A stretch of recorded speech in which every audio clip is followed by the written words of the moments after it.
Welcome back to Inside Richmond Real Estate. I'm Danae.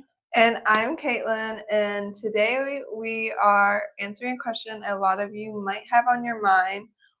What is better, short-term or long-term rentals? Yes, so if you've been debating whether to put your property on Airbnb or go for a more traditional long-term rental, we are going to be breaking down the numbers, sharing like the pros and cons, and then giving y'all some insider tips and tricks to maximize your rental income. Right, and today we will focus on Richmond market, what works and what doesn't. So if you were thinking about investing here in Richmond, this episode might be for you. Yes, so let's get started. Okay, so we'll start with numbers so we can break it down in like physical form. For example, we have a 3-bedroom out in the Fan, which is a high demand for both short and long-term rentals. So first we'll break down the long-term rentals. Let's say we're getting $3,000 a month and that's $36,000 a year in rent. And let's say expenses, mortgage come up to around $1,600 a month. That puts us at $19,200 a year. So at the end of the year, our net profit would be $16,800. So we'll keep that number in the back of our heads and let's go on to short-term rentals. So, all right. So if we're going to go with like short-term, say we're doing Airbnb and the nightly rate is like $258. The occupancy, we're just going to use like 70%, which is 21 days out of the month. I will say that the Fan normally gets a little bit more than that, but we're just being conservative. So that puts you at a little over $5,400 a month. Okay. So now we'll say $5,418 a month. So that's going to be over $65,000 a year, $65,016 a year. So with the expenses, we're talking mortgage and then obviously a little cleaning and then maybe a little bit of automation with the apps to make sure that everything runs super smoothly. We'll say that the expenses per month is $2,500. So that would put us at $30,000 a year just with the expenses. So we get 65,000, spend 30, and we still have a profit of 35,000. So to me, obviously, there are reasons why some people choose to use the more traditional long-term rents compared to the Airbnbs because there are some pros and cons. But obviously the numbers do speak for themselves. If somebody is willing to put in the work, then you do get a larger profit with these short-term rentals. For sure. So we're about to break down the real life considerations that go beyond just the math. All right, so let's talk about the pros and cons because there is more to consider than just the profit. Some pros would be obviously that you are going to be getting that higher income potential. As we just saw, short-term rentals often generate a higher revenue. There's also flexibility. So if you need to use your property occasionally, or say, you come in and visit, a child that goes to VCU or something like that, you can block off the dates that you're coming and then you can use it for your use and then use it for theirs. There's also market responsiveness. So what this means is that you can adjust the pricing depending on what's going on. So say in the city, there's this big concert or there's something going on, a festival that weekend, you can kind of put the rates up a little bit higher. And if you see that your booking is kind of low, but you have a week open, you can just push it down a little bit and typically you get rented really fast. So like I said before, not always just going to have only 21 days a month that's rented, you can potentially have much more than that. So some of the cons would be obviously you have guest turnover. So you are going to need to have an app for bookings. You're going to need to make sure that you're scheduling the cleaners, and then just communication. Like if they have a problem, then they're going to be kind of reaching out, just making sure everything's okay. Also, like I talked about seasonal functions, like when it is more Christmas time, a lot of people are going to be like visiting and stuff like that. But if there's like a snowstorm or something happens or whatever, and it's a typical week during those colder months, there might be some times where you don't have quite as high of occupancy. So we just have to factor in for those. Also, just the local regulations. So Richmond, maybe like a year ago, they started to asking for permits and stuff like that. You don't always have to get one. It really just depends on the schedule. So definitely seek a professional. You can always reach out to one of us if you have any questions about that. And then there's like zoning laws and stuff like that. But it is definitely still something to consider, those short-term rentals.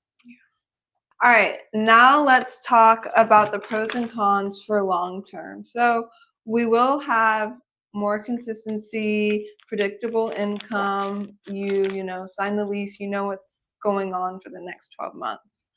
A lot lower management needed compared to short-term rentals. You might just need to do a bit upkeep here and there. Fewer expenses. You get the tenant to pay for, you know, electric and a lot of their own expenses, Wi-Fi, whereas in a short-term rental, you're paying for that to accommodate to your guests. Mm-hmm.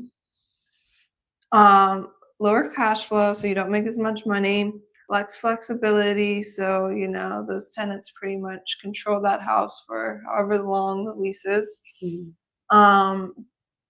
Bad tenants can be costly, so they can do a lot more damage when they're in there longer, and they might have pets, things like that, that could do a lot of damage where it's going to be, or it could be expensive to fix. Yeah, so we've covered the numbers and the pros and cons. Now let's talk about how to actually maximize your profits, no matter which strategy you choose. So here are 3 ways you can maximize your profit on short-term rentals. Number 1, optimize your listing. Make sure you have high quality photos, a compelling description, and good reviews. Number 2 would be automate where possible. So, you know, put your SOPs in place, make sure you're able to reach back out to interested people as fast as possible. Stay compliant. Richmond has a lot of short-term rental rules. Make sure you get any necessary permits and that you pay your income taxes on time. All right, and so as for long-term rentals, here's how to maximize your profits and maximize your stability. So you're going to be screening these tenants before they even come in to eliminate that property damage like Kaitlin was talking about. We're going to make sure that, you know, that they make the correct amount. We're going to make sure that, you know, that they have good history with any past rentals, and then make sure obviously that they have a steady income and things like that. Also, okay, so you also want to make sure that you price it correctly, because, you know, if you do price it too high, there are other options in Richmond. So, you know, even if yours is beautiful, if it's way too high, then the tenants obviously aren't going to choose you. I will say we have a pretty solid rental market. So if you're reasonable, you can still, you know, cover your mortgage and still make money. But you also want to make sure that your property is well maintained. I would always recommend making sure that you go and do all your fixes before they move in. And then once your tenants move in, I like to give them 10 days to kind of report to me any issues or any problems. And then that way we send a contractor one time, fix all the issues. And then that way everybody kind of skates clear from there. And like she was talking about how, you know, once you have long-term, you don't really need to go over there that much. I do recommend maybe doing like a filter check every couple of months to make sure that you can keep eyes on the property. But for the most part, after we screen them and after we fix everything else should be pretty smooth sailing.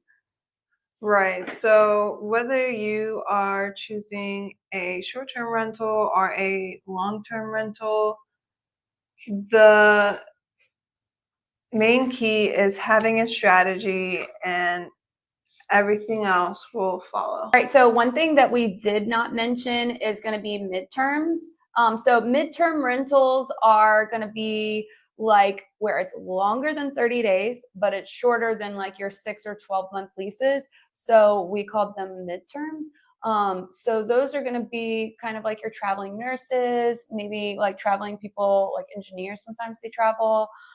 So we typically use websites such as like Furnish Finders and stuff like that, where the house is already furnished and then they come and stay maybe for like 3 months. It's like a corporate lease almost. And corporate people tend to pay a premium. So, you could have a 2-bedroom, 2-bath house or condo and you could rent it out for like $2,800 a month. So that's always an option. You definitely want to like take a look at Furnish Finders and kind of look at your area because they have options on there to show you kind of how much you want to rent out for. Right. This is kind of, the middle ground between short and long. You have a little bit less responsibility because they will be there longer, and you will make more money than long term, but You just have probably to not furnish it. as much as short term, or maybe even close to short term. It just kind of Yeah. depends on what you got going on. Yeah. And you kind of have to be close to a hospital.